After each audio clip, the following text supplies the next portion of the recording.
What's up, everyone? I'm Frank with Battle City Games. I'm Teague with Battle City Games. And today, we're doing a Duelist Advance opening. We're going to open 2 boxes for you guys. Let you guys see everything that's coming out.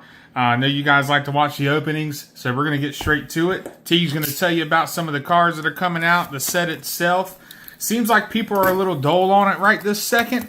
But like I told him earlier, sets like this always creep up coming into the future. Yeah, I think this is a really interesting set, not only for the cards that are in it, but also because of the time that it's coming out. At the time of recording, we have 1 week and 2 days until NAWCQ, and there's multiple archetypal support as well as a couple of newer decks in this set that might be making an appearance in Top Cut at NAWCQ and at the top tables. And I think that kind of shake up right before Nationals is always interesting to see, because we do get that kind of shift in the meta. We've been seeing Malice, Mitsurugi Ryzeal, a little bit of Mermail, Mento, a lot of the same decks over the last 3, 4, 5 months entering Top Cut, and now we'll get to see kind of a shift in that. And right there you see the Monarch's Perfection, an old archetype. I think the Zaborg with Thunder Monarch came out way back in 2004. So Monarchs has been around for What quite a set while. was that? Ancient Sanctuary? Yeah. Yeah. Zaborg with Thunder Monarch. OGs, man.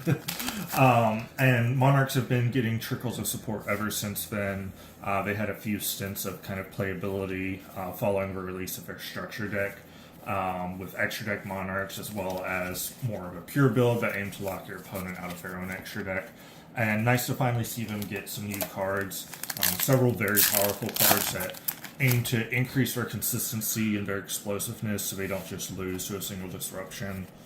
Cards like the new Eidos, the Underworld Monarch, which is the level 6 version of the Eidos Squire that we've had for quite a while now, just opens up the plays you can do with the deck, and makes it more able to extend the second Monarch, Kuraz being the first of the level 6s that actually gets to trigger on normal summon, or special summon, excuse me. And right there you see Vanquish Soul rocks as the SR in that pack. Vanquish Soul, another deck that got support in this set. Obviously, if you follow the OCG at all, you know that it's been the best deck pretty much in that format since the new Vanquish Soul support release along with K9. Oh, and right there you see the brand new TCG exclusive RB is the name of the archetype, and this is RB, what is it? The Brute Blues. RB the Brute Blues. Machine Link. So this is a really interesting archetype after Mitsurugi, and obviously the power level that we've seen that deck be at after the second wave of support. I think that everybody is obviously interested in this first wave, but we'll really be looking at where it goes with the second wave of support that we get in the next set. This is a deck that has some more severe restrictions on it than Mitsurugi did at release. Oh, and there's another new support card, Sky Striker Special Maneuver Limis Gate. So one of 2 new Sky Striker cards in this set. This one being not only non-targeting removal that lets you recycle some of your own cards, but also lets you do a couple of cute plays on your opponent's turn with this graveyard effect. A lot of people were surprised that we didn't get OCG imports of cards like Camellia, Amatsu, or the other Sky Striker Link 2. Goodness. I think it's Engage something. A lot of people were expecting those in this set. And I think, like Frank mentioned, that's one of the reasons maybe people are a little bit down on this set at the moment, because the OCG imports, honestly, were not much to talk about, which is why we haven't talked about on these notes, so we've passed through them so far. But still, the Sky Striker cards we did get are enough that I would not be surprised to see this deck floating around the top tables of NAWCQ next week. I know a lot of people have a lot of love for Sky Striker, myself included. And I know there's going to be people there looking to make the deck work, whether we see it in that go second style that it's been for a while, or whether we see people trying to make it more of a go first strategy. Again, with the new support, we'll have to wait and see. These cards are sticking together. Really bad. And we see one of the new Go Go Go cards here, Go Go Go Goblinberg. I love seeing retrains of these older cards. Obviously, Goblinberg itself is a card that's been around since the 2010s. And the new Go Go Go and Do Do Do support that we're seeing in this set is going to slot very nicely into the Tier 1 deck that is Rizio currently. Just giving you some different extension options. Oh, another one. Gaga Gambara Knight. Different extension options, ways to play around Droll a little bit more, play under Droll a little bit more, and the boards that that deck can put up, especially uninterrupted. You can hand loop your opponent for 2 or 3 cards alongside setting up a detonator, a Protoss even. So if you're going to NAWCQ, you're going to make sure that you are prepared for that deck and you know where the correct interactions are with the new support that certain variants will be playing. First secret rare right there. Yep. A beautiful card. Almost looks like it should have been a Mitsurugi card. Gorgon of Zifralona.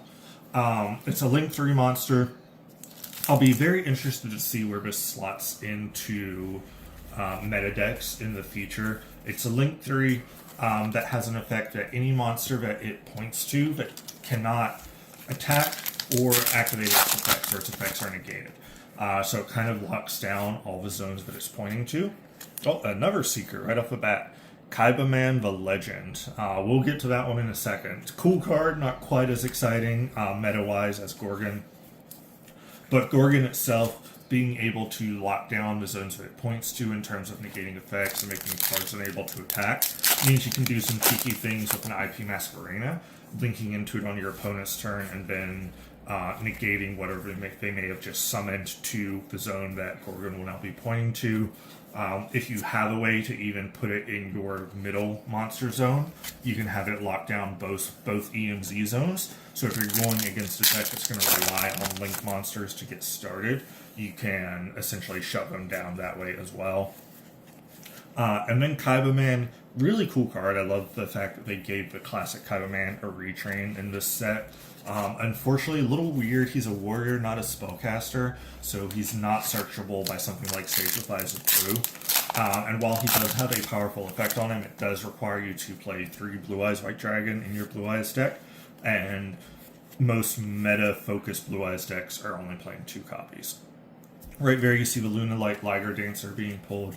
Lunalight's another archetype that's going to be definitely at the top tables of Nationals. Liger Dancer just being a Towers monster that also has a Raigeki board wipe on it at a quick effect speed. Can make it extremely difficult for your opponent to out your board once you set it up. Outing a 3800 attack monster that's unaffected by non-Lunalight effects is incredibly difficult.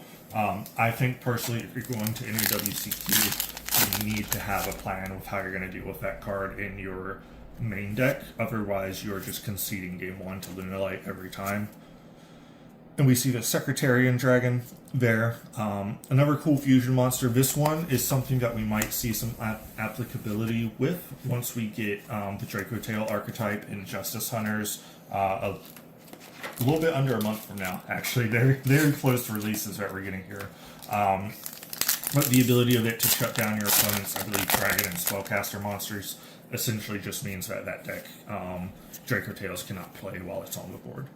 Another Dododo card there, Dododo Warrior. This is the card you will most likely be seeing in any sort of pure Rizio variants, as well as the more Dododo focused variants of the deck. Just being able to special summon itself and dump a Dododo monster from your deck to graveyard means that you can send your Dododo Dwarf Gloves and then summon Warrior. Warrior makes itself a level 4. Gloves can summon itself back.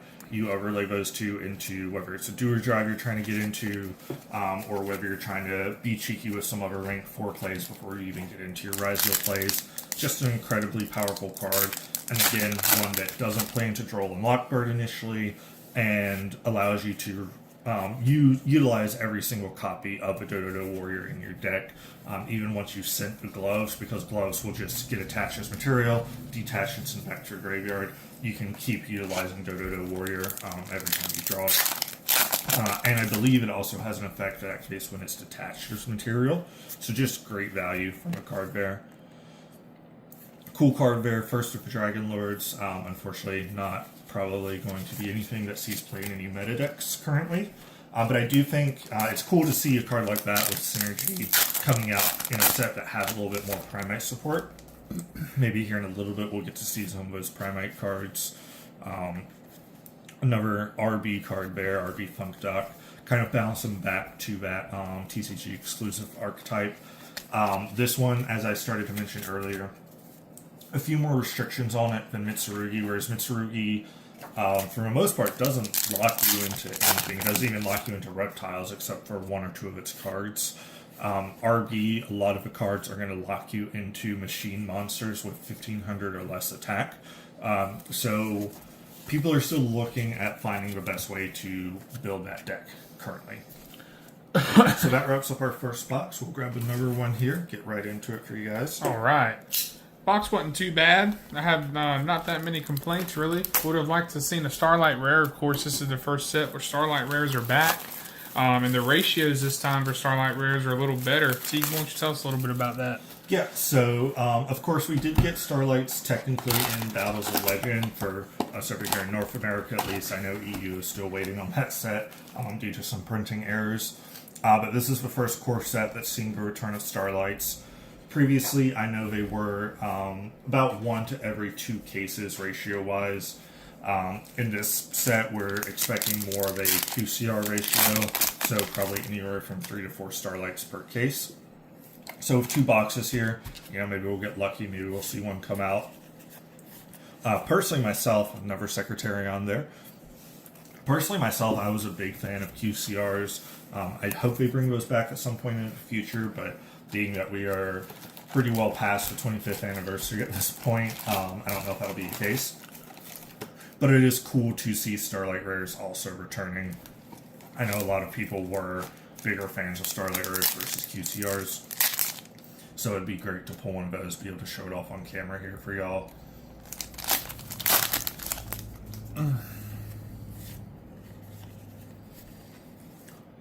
Silent Psychic Magician there. Psychics is not really an archetype, but a type of deck that hasn't really loved seeing that. And Archmage is another archetype that you'll be seeing a deck profile for very soon on the channel. I really do, whether they build out Archmage in general or whether it does kind of end up more in that Dogmatica space where it is a one-off archetype that might get 1 or 2 more cards next set along with the next wave of Medius cards. I really like how it plays. All the monsters just kind of bringing themselves out onto the board and leveraging, getting them all together to create quick effects and just interesting board states, honestly. I like that each monster has a powerful effect attached to it, so I'm definitely excited to play with it. I don't know that it's going to be a great pick for any WCQ because I do think that it has a little bit of a hard time playing into some of the boards we're going to see from decks like Mitsurugi and Malice currently. But it's a lot of fun to play with, and all the testing I've been doing with it, I always have fun building the boards and seeing what every hand turns into. So I am excited to get that profile out to y'all very soon. So far we have 2 Ultras and 1 Secret in this box, and we are on the last pack from one side. So let's see if we have anything of note here. Lucy the Dusk's Dark. Yep. So actually another TCG exclusive card. If you were following the lead up to this set, you know that there was this trio of Fiend monsters and Fiend cards revealed that they're not Burning Abyss support, but they very much feel like Burning Abyss support. There's the main deck level 3 monster that special summons itself out by negating a card on your board. Oh, and there's one of the Primite cards as well. We'll get to that in a second. But the TCG exclusives, the main deck monster special summons itself out by negating a Fiend or Fairy on board, and it's a level 3. And while it's on board, your monsters in your left and right most zones can't be destroyed by card effect. So if you have a Burning Abyss monster, you can use the monster in hand, negate the Burning Abyss monster, special summon it out, and that gives you 2 level 3s for your Dante, classic Burning Abyss plays. And then there's also a fusion spell that helps us get into the fusion monster itself. So really cool to see that kind of unintentional or unrelated, I feel like it's intentional, but kind of unrelated support that can bring an old TCG exclusive like Burning Abyss kind of back into people's minds. And there's the second secret rare for the box, RV Stage Landing. Very powerful card. It just lets you summon an RV monster from your extra deck for essentially free. So the theming of that archetype of wanting to have the link monsters on field, they make it very easy to get the monsters out because you can just activate a spell and get your link 2 right onto the board. So like I said, I'm excited to kind of see where that deck goes. I've heard of people trying to use it with Crystal Beast right now. Maybe the second wave of support will give us a little bit more direction for the deck. Right now, it feels like the RB cards themselves aren't enough for an entire deck, but because of the restrictions they place on you, you're a little bit limited in where you can pair them. Another Archmage card there, Graffler. Probably one of the most powerful cards in the deck, one that I recommend playing at 3 in just about any variant. His ability to just special summon himself out from hand when you control an Archmage card and then set an Archmage spell or trap is very powerful and a great starter that does play around Droll and Lockbird. So if you're building that deck, I recommend getting your hands on 3 of them. And then, like I mentioned earlier, we saw that Primate Fusion Monster pull. A very cool card that allows you to negate the effects of your opponent's monsters with levels, links, or I think anything lower than the number of normal monsters in your graveyard. So obviously, you don't really want to load 4 or 5 normal monsters into your deck to try to negate the majority of things. But against an upcoming deck like Yummy, where all of your monsters are level 1, it's a very interesting opportunity to have a floodgate-like effect on your board that's just going to say, alright, none of your monsters can activate their effects on board, and kind of force your opponent to figure out how they're going to play around that, what resources they're going to have to utilize just to take care of it. So I would not be surprised to see some interesting uses for that card as we move into that Justice Hunters set. I know a lot of people love the Primate card. Triple Beam is an incredibly powerful card. And we're here on the last pack. Anything of note? Gaga Utopic Tactics. So finishing off with some of that Gaga support.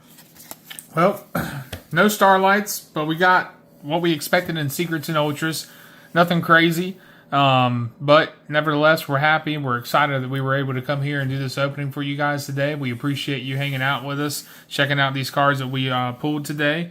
And of course, when the next set, Justice Hunters, comes out, we plan on bringing you guys some openings of that as well. We're super excited for that set. There's going to be a lot of meta decks coming out of that set. So we can't wait to bring you guys a lot of content from that set. See, you got anything else for them? Just like I said, keep an eye on the channel. We're going to have several deck profiles coming out over the next couple of weeks, focusing on decks that receive support in this set. Yep. If you're going to NAWCQ, keep an eye out for a Vanquish Soul deck profile coming out this week, showing you the best way to play that deck going into that event. It's a deck you need to be prepared for, a deck you want to understand, because it's a deck you're going to see there. So make sure you keep an eye on the channel for those deck profiles so you don't miss them when they drop. We appreciate it, guys. Thanks for hanging out with us today. We'll check you next time. Battle City Games. See you later. Take care.